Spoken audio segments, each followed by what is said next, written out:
Use a horn. Okay, it just made a noise, so I think that means we're good. My picture is frozen and or delayed. Uh-oh. Not to me. It's not frozen. No, you're good. No. You're It's good. Oh, okay. You're good. It just stops Yeah, in okay. places.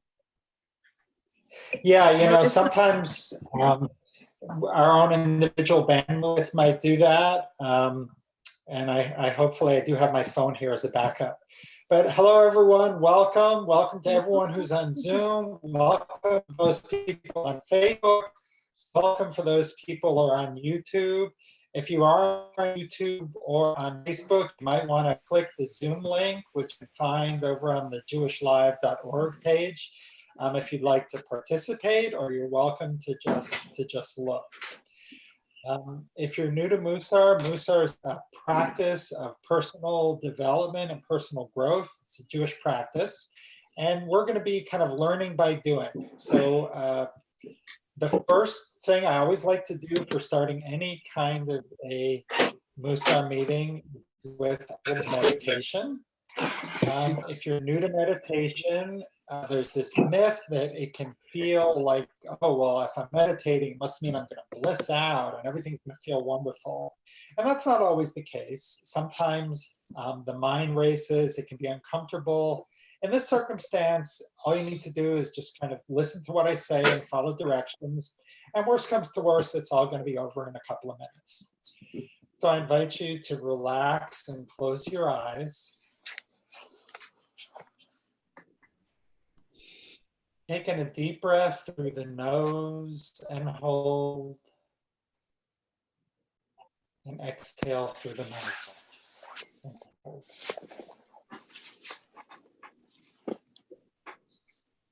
Exhale through the nose and hold.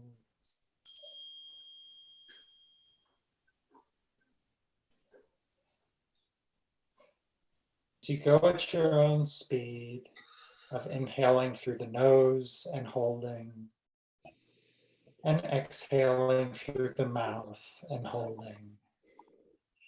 If thoughts should come into your head, just observe them and let them pass. Like watching a car pass on the road. Now is not the time for solving problems. Right now, all you need to do is inhale through the nose and hold, and exhale through the mouth, hold.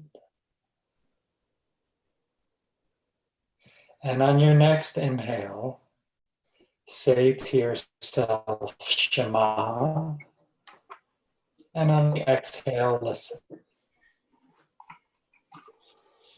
Shema, listen. In Shema, we're listening deeply. Without judgment, without offering advice. In Shema, we are listening with an open heart. Shema, listen.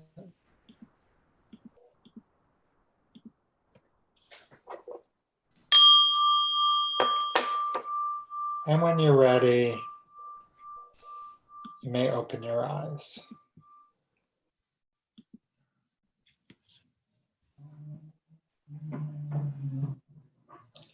One of the important things when we're together practicing Mussar, we want to just listen with an open heart. We don't want to offer advice to anyone. We're just here together on a journey. And I'd like to begin maybe just in, again, if you're on Facebook or if you're on YouTube, you might want to jump into the meeting. Or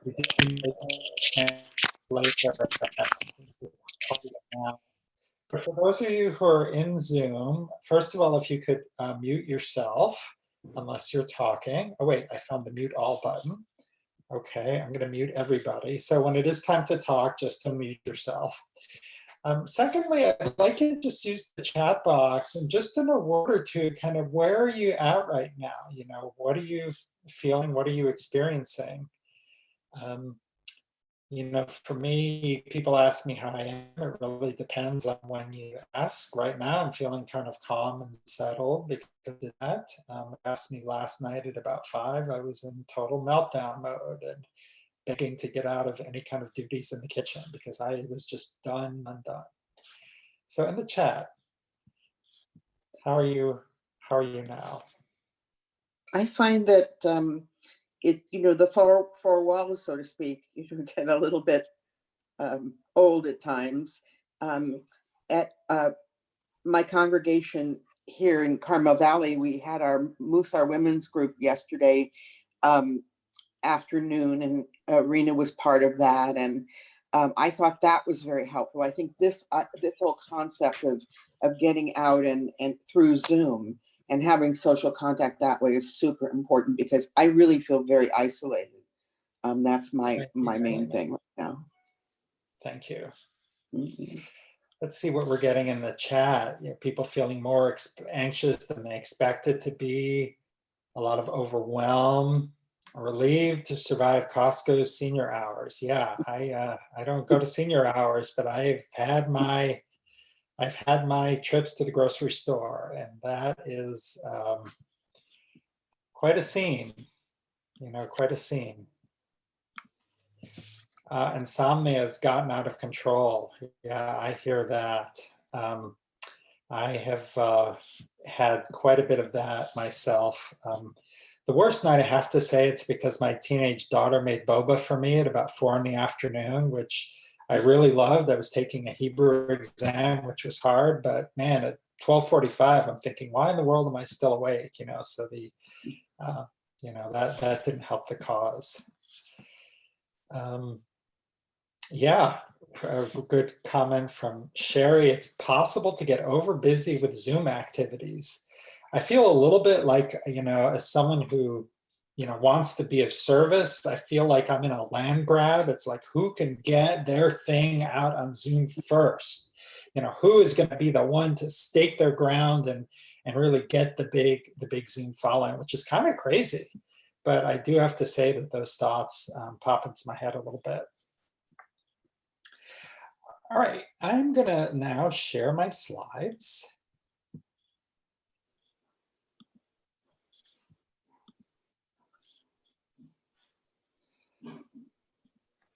Okay, can everybody see the slides? Can you give me a thumbs up? Yeah. Okay, great. So I wanted to start just with an idea for those of you who are on my email list. You might have seen this earlier today. I really have a pretty strong objection to the term social distancing. One of the key concepts in Judaism is that words really have power. The world was created through words, and we assist in the ongoing creation of the world with the words that we choose.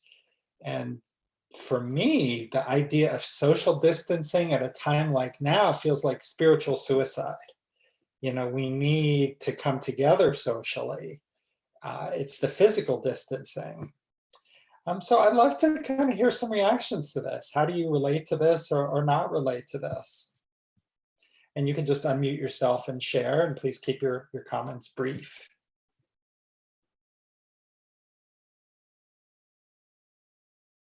Yeah, I agree. Agree totally.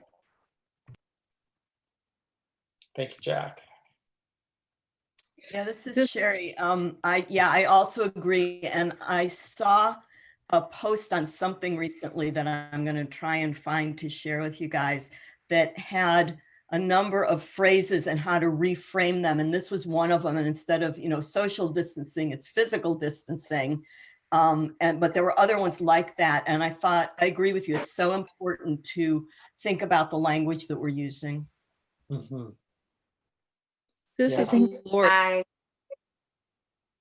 I think as we physically distance, that of course is very needed now. But I agree with Greg that if we're not socially coming together, it is like a slow suicide in a way. Very distressing to me to be separated from people right now. Yeah. I heard someone say that I- Judaism is about relationships. I am Yes. very grateful. How do we get on? I can hear you. You can hear me? Yeah. I am so grateful for the possibility to do Zoom meetings and phone conference things, and to everyone who's putting them together. We are so blessed. And Beth Am is doing an incredible job, and there is something about looking forward to those things every day. And I'm bless you all. Thank you. You're very welcome. I have found that this opportunity, it's like there was suddenly a big problem, and then the solution was existing before, because we had this technology that a lot of people were not already using, and all of a sudden they discover it.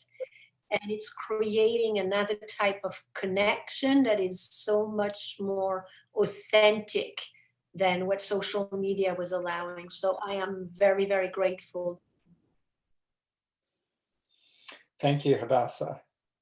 Yeah, absolutely. You know, we're in a loneliness epidemic already. You know, this is not like a new thing. This has been an issue that's been out there before. And as Hadassah said, this is a technology which has been here. This has been an option, but we've all been kind of in our habits. We've just been doing whatever we're doing, or maybe we didn't know, or who wants to learn a new technology? You know, that's like a bother. You kind of like, oh, in theory, that sounds fine. But suddenly, with changing circumstances, here we are.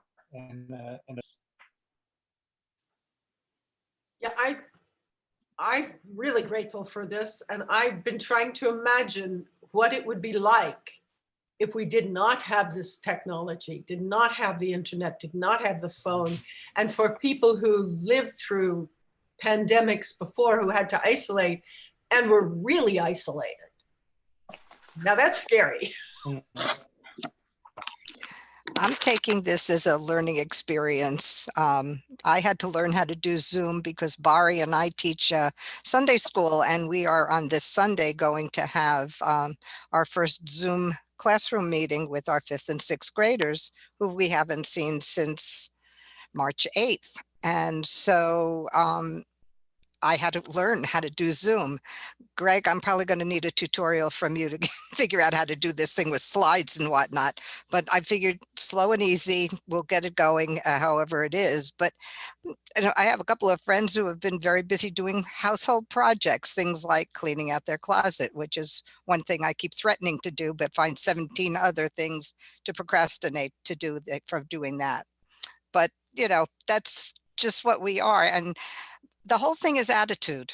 If you look at this as a learning experience, both on a actual physical learning and a mental learning, I think it's really going to be far more helpful than saying, oh, woe is me, I'm all alone, et cetera, et cetera. Pick up the phone or get your own Zoom thing and face to face with some other people. And really, it's a big help. At least that's how I feel.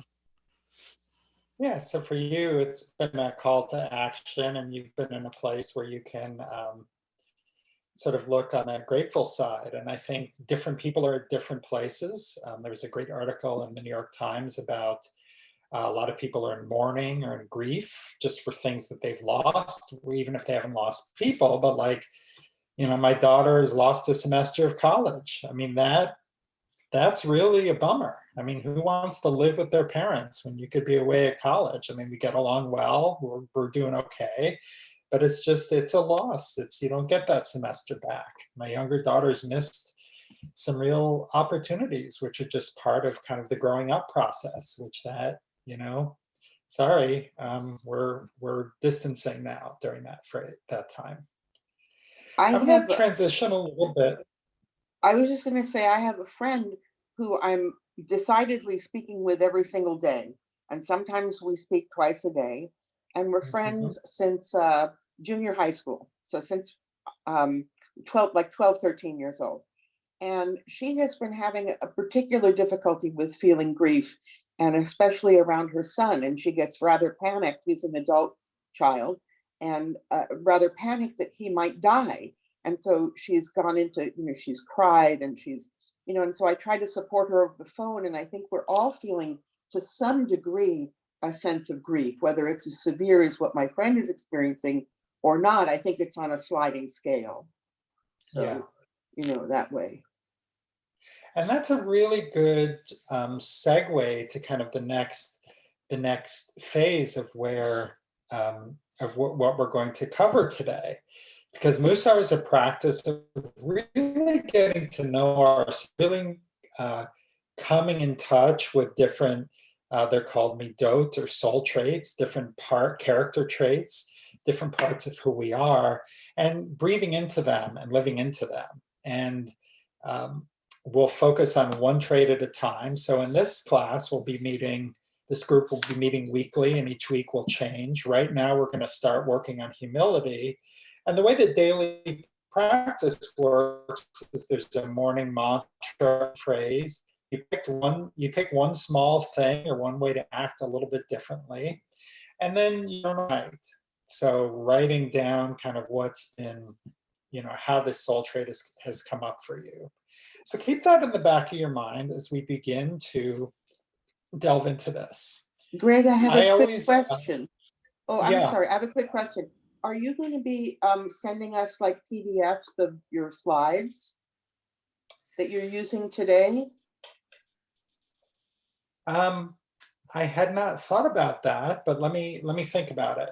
I'll certainly be circulating a recording, but let me think about that. Oh, okay, sure. Yeah.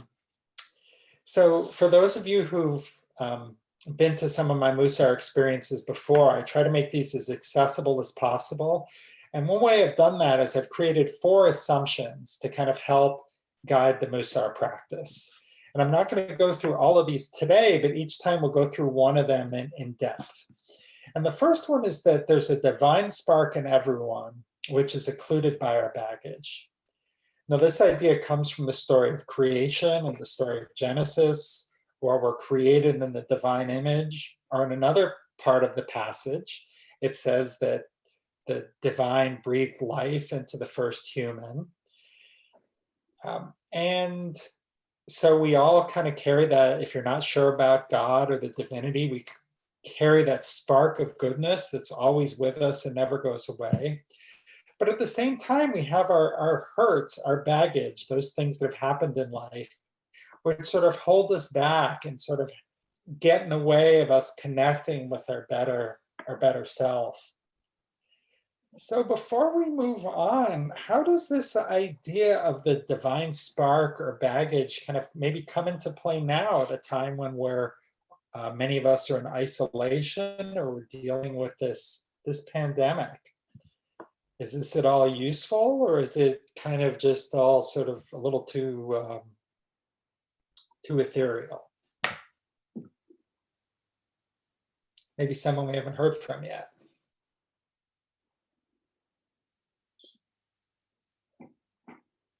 This is Christo. I remember an analogy of one candle lighting another one. The flame on the candle lighting of the candle never goes down, it stays the same. And even in a very dark room, a single candle in the middle can outshine most of the darkness within it. And so I often think of that analogy whenever I'm connecting with people interested in Mussar like you here and others. I think of each one of us as kind of like one candle's lighting another one without diminishing the source of the flame. Beautiful. Thank you, Christo. So if we all have these sparks together, that's a lot of flame, and helping others connect with their divinity or the divine spark. That's a lot of light. Jim, did I cut you off? Thank you, Greg. Thank you, Christo. I have recurring experiences for decades that when I'm gathered with others who are sharing the same intention, the spark, the flame grows much larger.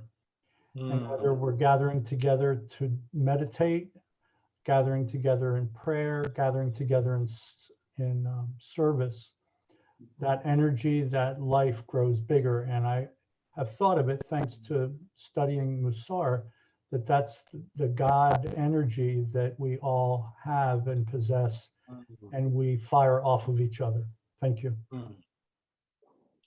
That's beautiful. You know, when I was on one of these calls last week, someone said, why is Zoom so much more tiring than in-person meetings? Like people who are just, you know, doing their jobs, doing it by Zoom. And I think the answer that came out is very much in line with what Jim just said, is that we do get energy from just being in the room with other people.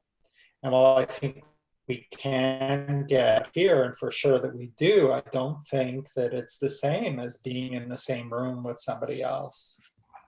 Very interesting. Other thoughts? So, hi, this is Elizabeth.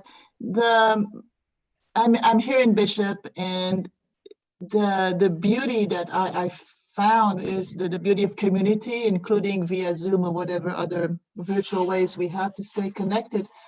And our local little Mussar group has been such a blessing. We're studying together now for a few months, and every time we go to a different midah, and especially now, we marvel at how stronger we feel thanks to that. So thank you, Greg. You're welcome, Elizabeth. And yeah, one of the things that a Mussar practice does is it helps us kind of move those bags out of the way. So Yes. as we kind of figure out what's our own internal individual block, just doing a tiny bit of work, you know, again, like Christo said, you know, one candle can shed a lot of light. So if you move that bag just a tiny smidgen over, it can let in a lot of light. It can let in a lot of light. Any other, if there are no other comments, I will have us move on. So I see something in the chat here.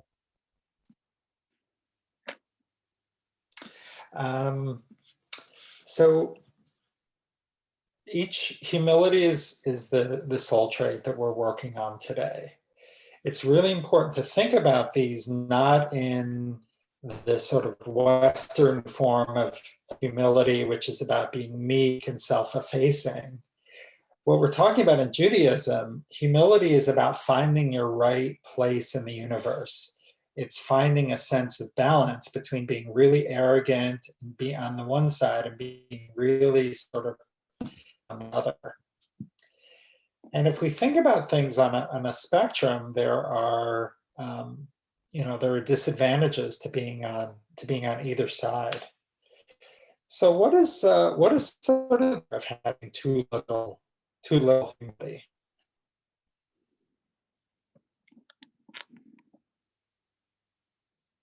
Greg, I was having trouble with the audio. I didn't understand what you said.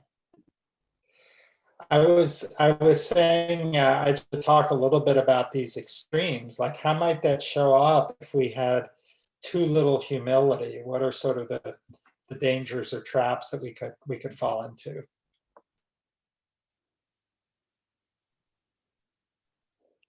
Well, I think also not being able to stand up for ourselves, or feeling that we're somehow less than, and taking that role, you know, on, and believing that that's how we really are, when it really is the spectrum. Again, I bring up spectrum, but from the arrogant side to this, as you point out, Greg, self-debasing side. So it's a sense of, I think, putting ourselves down, or seeing that we're not enough. Mm-hmm. Yeah, feeling not enough. Andrea, were you starting to say something? Yes, I was going to say, when someone has too little humility, which I've definitely been guilty of, it's very hard to actually self-assess, to see the rest of your weaknesses, because there's a certain sense of rightness and superiority that easily develops. Yeah, that's wonderful. You know, I was trying to find the quote so I could get the reference, but I think it's in Proverbs. It says that a fool in their own mind is as wise as seven sages. So, you know, when we get really arrogant, you know, we can't see like what's going on with us. We think that we're, and having very much been there, man, you know, when I was in the corporate world, my performance reviews were always the same. It's like, Greg, you get more done than anyone I've ever worked with. And you were just so arrogant that half the people can't stand to work with you. And you leave dead bodies behind you. So, and I'd be like, yeah. And is there a problem with this? And it really cost me. It really, when things got tough, people did not have my back, and it really unnecessarily damaged some relationships. Greg, can I say something? Please. I don't know how to chime in. You just unmute and say something? Yeah. Oh, okay. I was thinking just this morning how humbling the experience that we are going through is. The whole experience is very humbling. That you know, really it's like being pushed up against the wall and seeing your life and seeing what I can do and what I can't do. And it's very humbling, and it's, yeah, that's what I thought. Sorry, that's it. Thank you. That's a great point, and it's a great segue to this phrase, which is up here above the spectrum from Alan Moranis: no more than my space, not less than my place, which is a great way to think about humility. What does that mean? What does that bring up for you, first of all? And then secondly, how might this relate to what we're going through right now? Well, one of the things that I kept seeing going as everyone was speaking had to do with the fact that I kept picturing all the kids on the beach in South Florida. And it really made my hair stand on end, because I have kids that live there and they're sheltering in place. And but there was no humility. They were arrogant. So what if I get COVID-19? It was the attitude of one young man that I just wanted to wring his throat. I couldn't believe that he would put himself in such harm's way, or all of those young people, because they feel that they're invincible. And yet now we're hearing about all the people from New Orleans, all the people from the beaches in South Florida and Clearwater, et cetera, that are now being tested, and lo and behold, they got it. And so they really had too little humility to think that something might in fact happen to them. For the rest of us, I don't think we're self-debasing when we choose to shelter in place, or whatever terminology you wish to use for it, because in my mind's eye, what I'm seeing is people are caring for others, making sure that you don't know if you're a carrier. So I don't want to go to see my best friend who's 80 years old and compromised in health, but I'll talk to her every day on the phone. Those kinds of things. So that's just what kept going through my mind, and I just needed to say my piece. Sorry. Thank you. Yeah, and it is certainly easy to look at the behavior of others, and so that's a glaring example of people saying, hey, this isn't my problem, or I'm going to be okay, or young people. I mean, my dad was part of a breakfast group, and he's like, oh yeah, I'm staying home, except for my breakfast group where I get together with other people who are 80, and we do that every morning. And and I'm sympathetic because that was important to him, and he's been doing this for 20 years with these people, and they get together and they talk, and then eventually they closed the restaurant and they couldn't do that anymore. But it is there's an element of denial that can come in, just not facing the reality. And part of humility is sort of being able to be in the moment and to really accept the world for the way it is. I found in the midst of all of this arrogance that I'm seeing, and it is infuriating, I have a tendency to devalue myself, to undervalue myself, and I can't go out. I don't even dare go out and grocery shop, nothing. I'm not even going out for walks anymore. But what I found is there are people that value me enough to see that I've been getting groceries and check in and say, is there anything you need? And I'm feeling, now that's humbling. And I feel such gratitude for it. That's just amazing, amazing kindness of some people too. So we're seeing both sides. We're seeing this arrogance and we're seeing this deep, wonderful caring. That's what it showed me. And Carol, if you don't mind my asking, if this is too personal, please, you don't need to answer, but you almost sound a little bit surprised that people cared enough to kind of do that for you. I am. There were a couple of people I thought would probably, you know, if I reached out and asked, they'd be there if necessary. As of last week, I think I mentioned I had 6 or 7 people offer. I've now had 10 different offers from people to get groceries. 10. I mean, that's astonishing. And 3 of them were complete strangers, just people on the Nextdoor website in my neighborhood. And, you know, a couple of them I don't really know all that. I mean, other people that I don't, one of them I know her from the farm, but I don't know her well. I know her enough to say hello, how you doing, what's new, you know, but that's about it. So yes, it is a little bit astonishing to me. And I'm very grateful because I am in rather dire circumstances. I live alone. I have no family here. My nearest family is my brother over in Santa Cruz. And he's really my only family, you know, that I'm really, really close with. And so I am just kind of out here, you know, and I live alone, so it can get a little lonely, but hey, got Zoom, got social media, doing okay. And yesterday, a friend called just to check up on me, so that's nice. Thank you, Carol. Thank you. Thank you, Carol. That brings to mind the question, I wonder, has anyone ever felt awkward about offering help?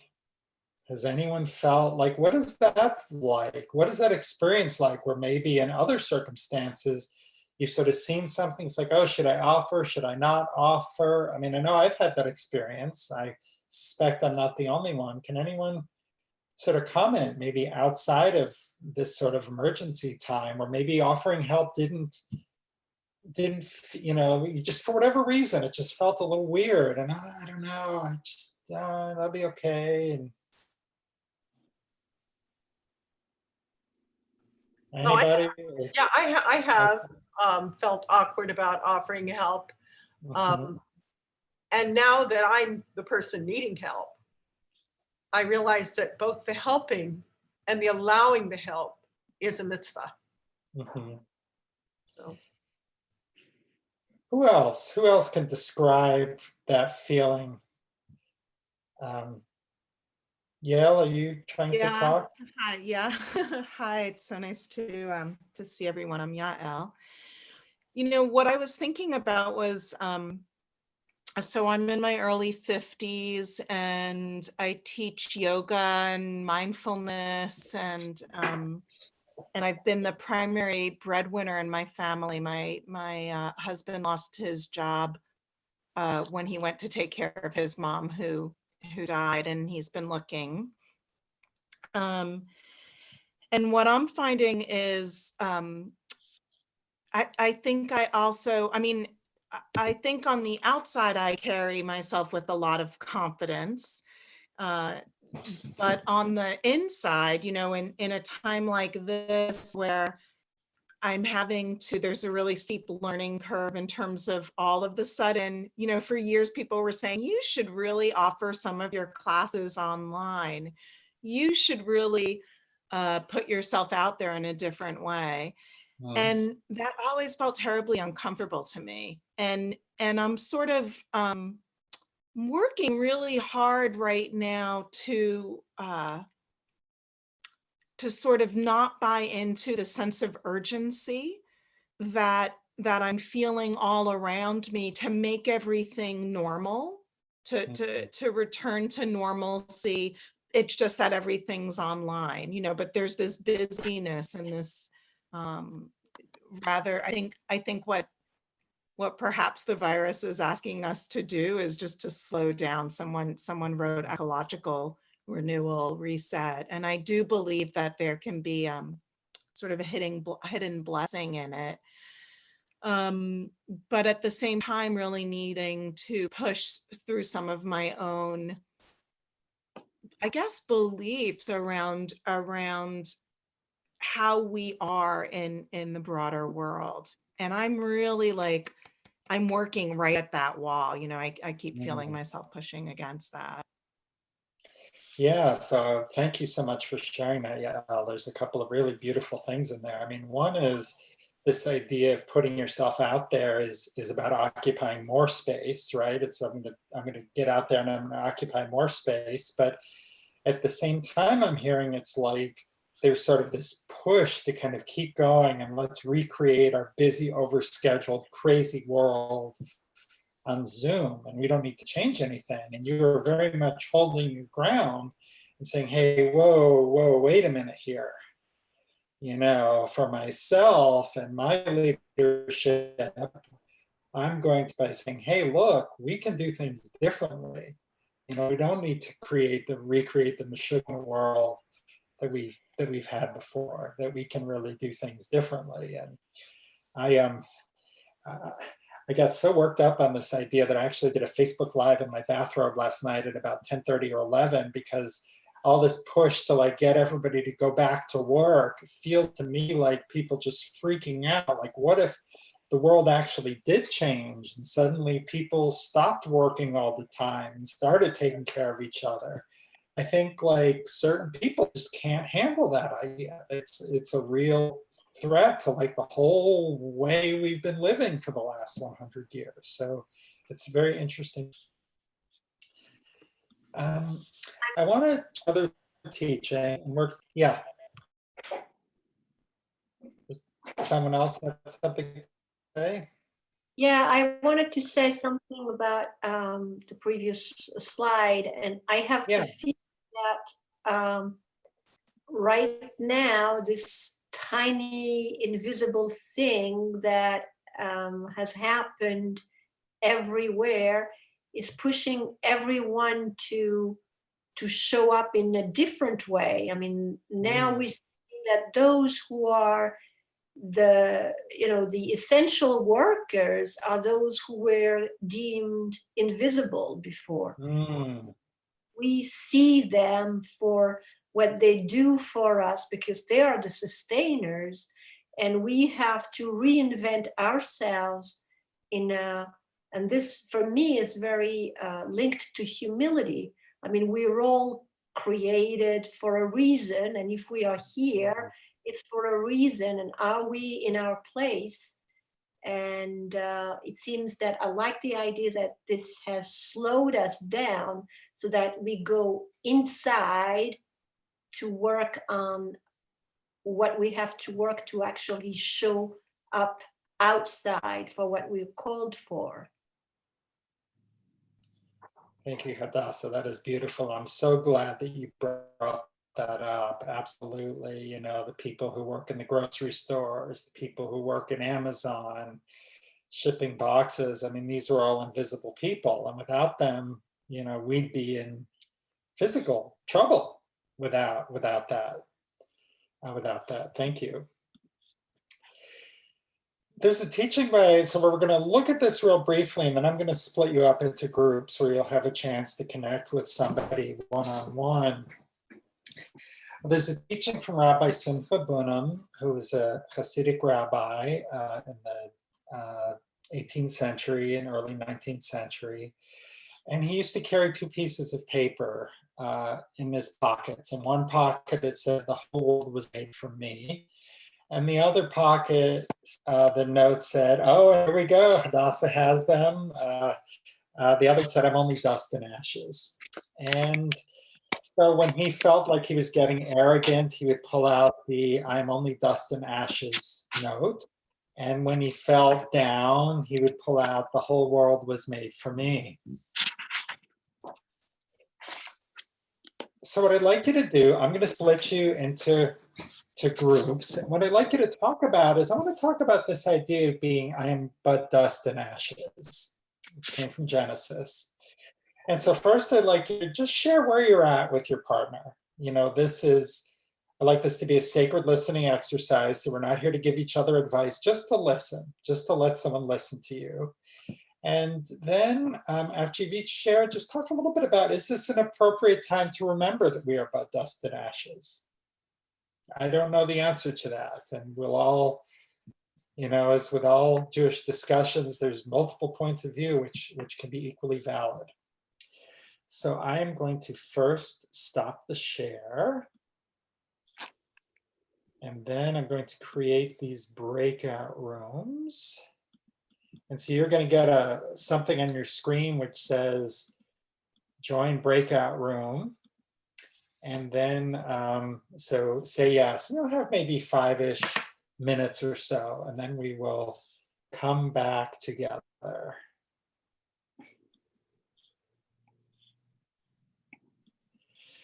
So for those of you watching live, you're not going to see people in the breakout rooms, but don't worry, I have a special teaching which I'm going to have for you as well. So teaching, so everybody click yes, I want to join my room. See folks are disappearing. Your place now is in your breakout room with your partner. Okay.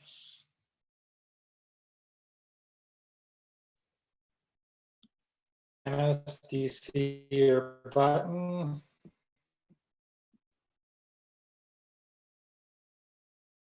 I have to move the room.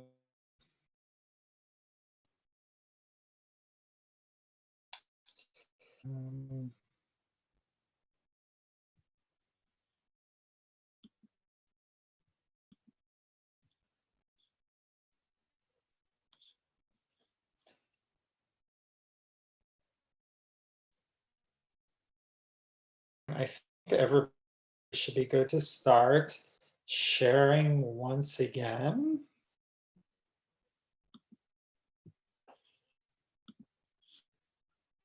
From my slides, I'm going to move this to the side, and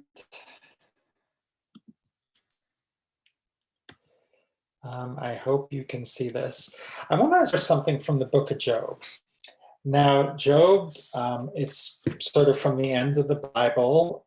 Not a lot of people know it, or if they do know it, they know it's a story about Job was a guy who had everything, great family, he was wealthy, and then everything was taken away from him.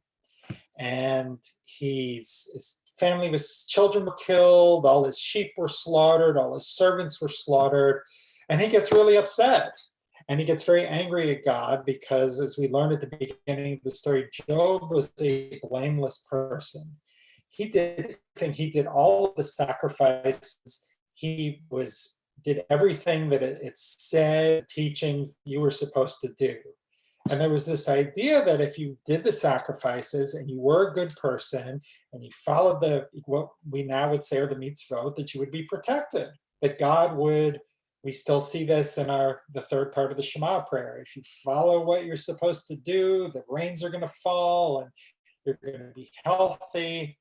And he said to God, hey, what the heck? I did all of this stuff. I did what I was supposed to do. And I've been punished and I've had this terrible suffering. So after a big back and forth, God actually answers him. And what God says, in part, is what I've selected here. Does the eagle soar at your command, building his nest high, dwelling in the rock, jutting, oops, sorry, I've lost my thing, jutting, dwelling in the rock, lodging upon the face of a jutting rock. Here he spies out his food, from afar he sees it. His young gulp blood, Where the slain are, there he is. Now, what does this mean? What does this have to do with humility? And what does this have to do with kind of being punished? Well, this is part of a long section where God is explaining, Job, the world is, if you believe that it just take within the story, God created the universe, God created a dangerous world where the eagle, when it sees its prey, it doesn't say, well, does that prey have family?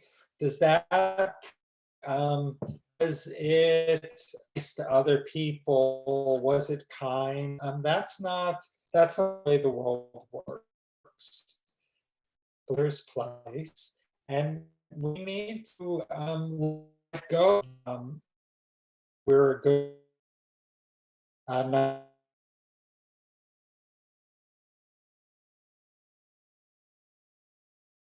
I thought that I just the money they wanted me that I'd be fine. But of the world, and what I needed to be to accept the way it is. So with this virus, which has, and we need to control this, and we built the develop. We're going to actually medical equipment and our medical masks in another country, and we're maybe not going to take care of. We're not going to take care of building a stockpile of medical masks. We're not going to start planning when things started to go wrong. We're just going to say, hey, we're the United States, we're going to be fine. And because we didn't, as a society or as our leaders, didn't occupy that space, there are natural consequences that come in from that. If we don't accept the world for the way it is and occupy our appropriate space, then things can happen. There's another teaching that I'd like to share real quickly. This is from us. It is talking about arrogance, and it's how do we avoid becoming arrogant. And he mentions that we should contemplate that circumstances can change. A wealthy person can become poor, a ruler can turn into a slave, and an honored person can fall into a disgrace.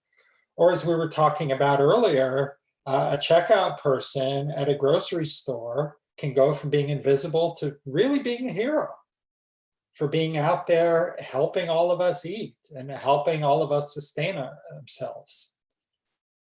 To get back to the text, diseases can befall a person and make them personally plead for someone to help them and assist them and ease their plight, and maybe be forced to appeal to people to whom they had shown disdain and greeting. Again, back to my issue in the corporate world. I was rude and arrogant to a lot of people, and when I needed their help, they were not there for me. So it's really an opportunity for us to look around and to appreciate who is out there and what they have to offer. If you're watching on Facebook, I can't see your comments, but I'd love if you wanted to make a couple of comments. As soon as this is over, I'm going to go back and take a look and see if there were any comments, and then I will answer them then. Okay, I'm going to stop the share, and I'm going to close all rooms, which means that within 60 seconds, people are going to start coming back in. As you come back in, or as you're continuing to watch, I really want you to think about, like, where do you sit on this kind of spectrum between arrogance and humility? And how is that impacting how you are showing up today? Are you reluctant to ask for help? Or have you really had to step it up and say to your parent and to occupy a different space, hey, mom and dad, you gotta stay home. You're at risk. If you go out there and you catch something, it could really kill you. And I love you, and I don't want that to happen to you. So please don't do that. Wow, people must really be engaged in discussion because no one has been coming back. All right, the rooms are going to close in 2 seconds. 3, 2, 1, here we go. Okay.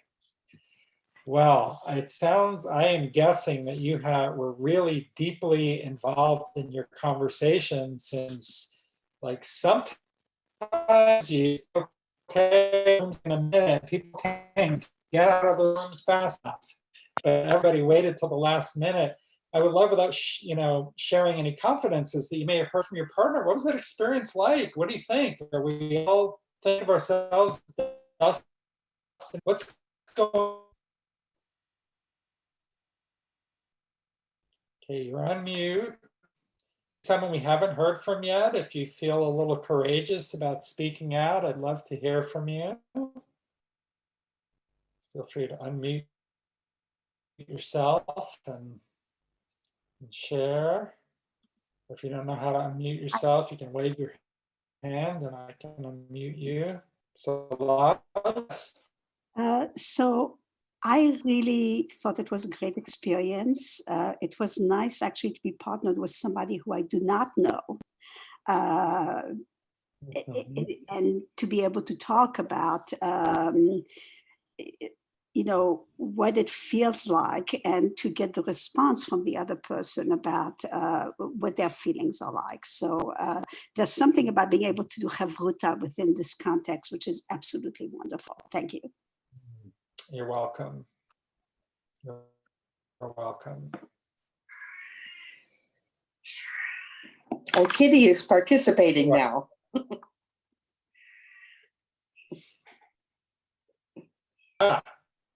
Yeah, she said. I was just saying that I think. Did anyone get to kind of talk about the dust and ashes issue, or maybe we could talk about that now? Is this a good dust and ashes?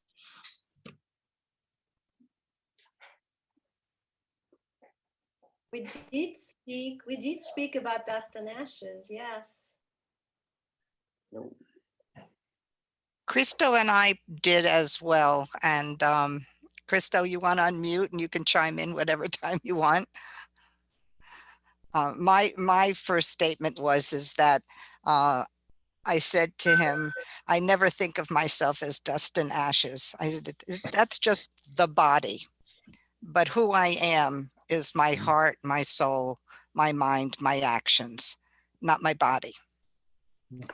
And so I personally had, that was my just take on it. And Rana gave me like a whole new outlook on the various midot, because I've focused so much on trying to balance all of my midot as much as possible, that I kind of forgot that sometimes you might need to go a little too far in one direction or another on an as-needed basis for survival purposes.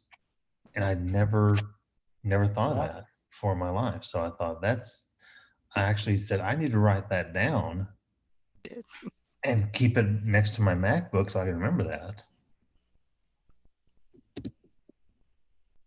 Well, that is a great Mussar. Well, thank you for sharing that. That's a great Mussar trick, is just to write something on a sticky note, or write a mantra on a sticky note and put it on your bathroom mirror and on your bed table. Look at it from time to time to remind you, because we get distracted.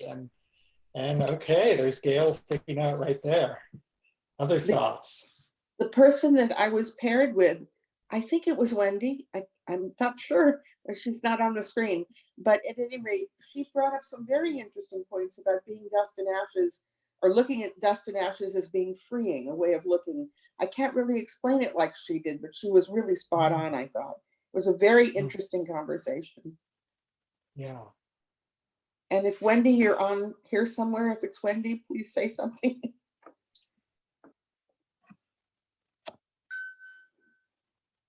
I guess not. I will say, I will just sort of echo that, because for Oh, here we me, go. I'm I'm not one to so think of sorry, guys. myself as dust and ashes, but really, when it comes to this virus, I am dust and ashes. This is much bigger and stronger than what I can do. And I really need, there's no talking my way out of this one. There's no efforting my way out of this one. There's no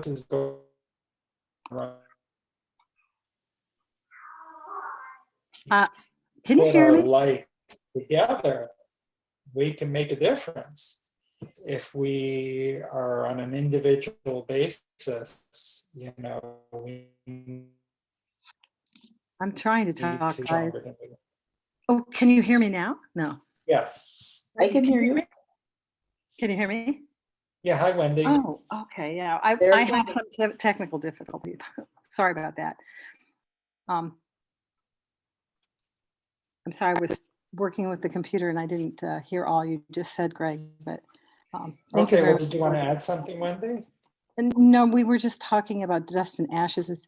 I just said that I thought it was a place of just feeling free, because that's kind of all I bring to the table, and then when somebody's expecting something from me, that's where I start with. That's the foundation. Just like a sculptor has to have the clay, has to have some place where they can begin.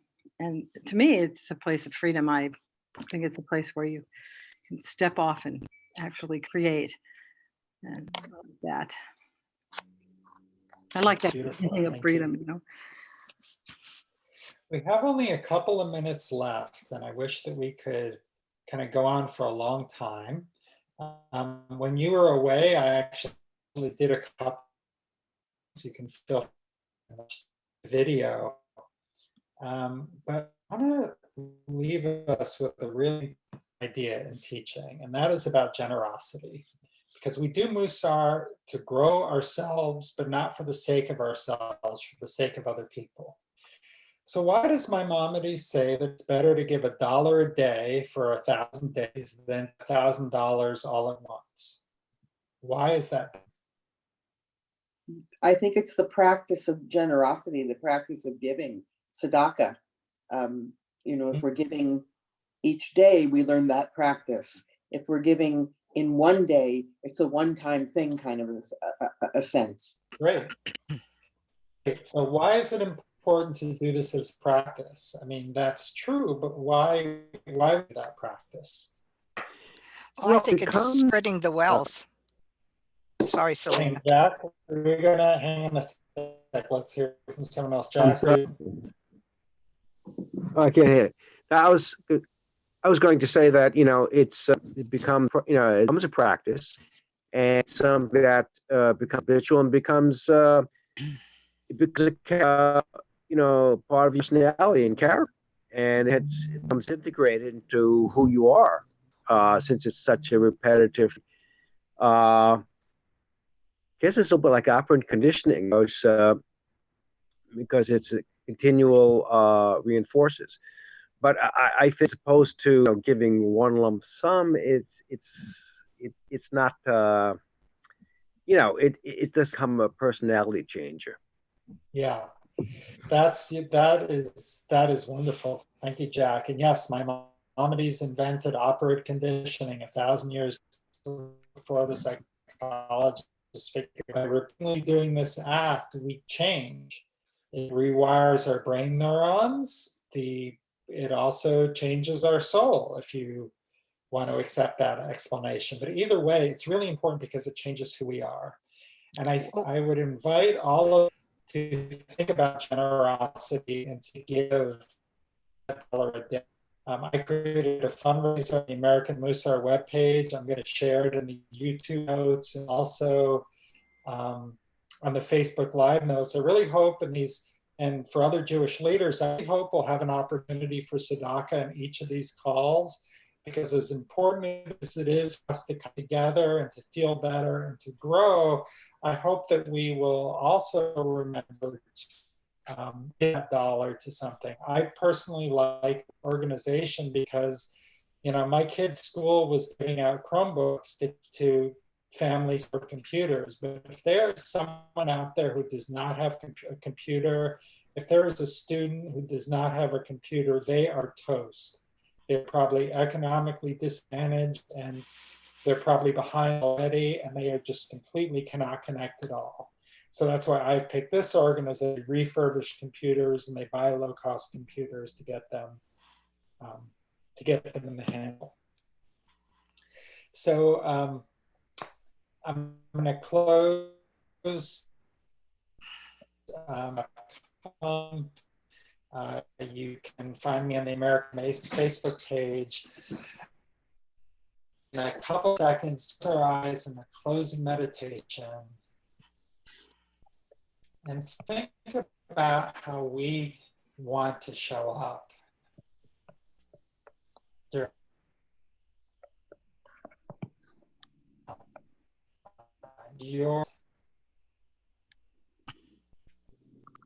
What do you want to do differently now that the universe has forced this change on us? And how can you remember to bring this difference to the world to help us all get through this together?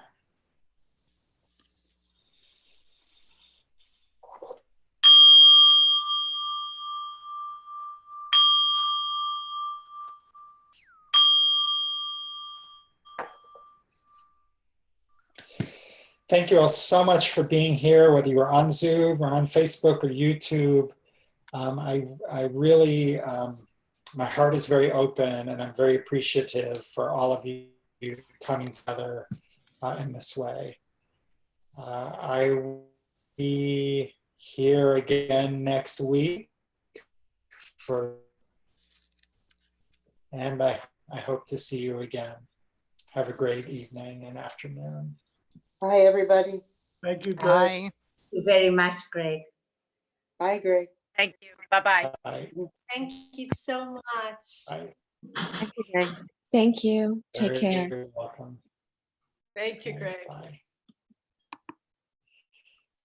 You're very